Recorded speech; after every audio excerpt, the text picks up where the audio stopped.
നല്ല രീതിയിൽ തിളയ്ക്കണം കേട്ടോ. തിളച്ചെങ്കിൽ മാത്രമേ ശരിയാവും.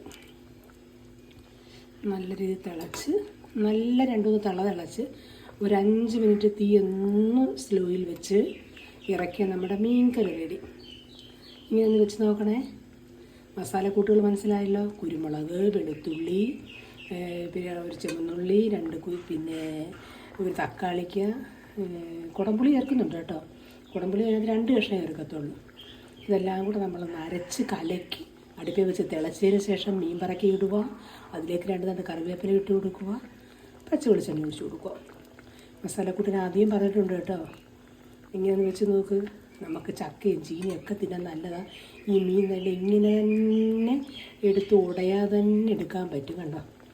ഇങ്ങനെ തന്നെ ഉടയാതെ കണ്ടെടുത്ത് ആദ്യമായിട്ടങ്ങ് തിളപ്പിച്ച് പൊടിക്കല്ല്, സ്പൂണിട്ടത് ഇളക്കല്ല്, ഒന്ന് കറക്കി കൊടുത്താൽ മാത്രം മതി.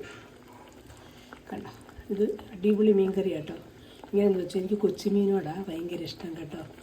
ജൂലിക്ക് ചിക്കൻ പീസ് ഉണ്ട് ഇന്നലത്തെ കണക്ക് തന്നെ.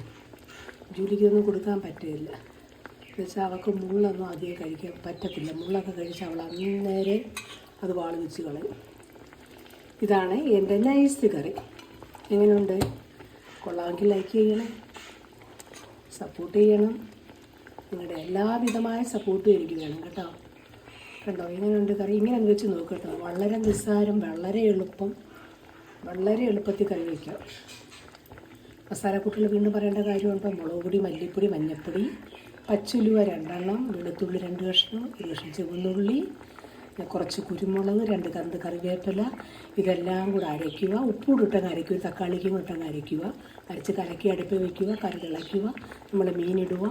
മീനിട്ട് ഒന്ന് ചൂടായി വരുമ്പോഴത്തേക്ക് 2 കറിവേപ്പില അങ്ങോട്ട് ഇടുക. ഇച്ചിരി പച്ച വെളിച്ചെണ്ണ കൂടെ അങ്ങോട്ട് ഒഴിക്കുക. കറി പൊളി, സംഭവം പൊളി. ഇങ്ങനെ വെച്ച് നോക്കുക കേട്ടോ. കണ്ടോ, തിളയോ തിള.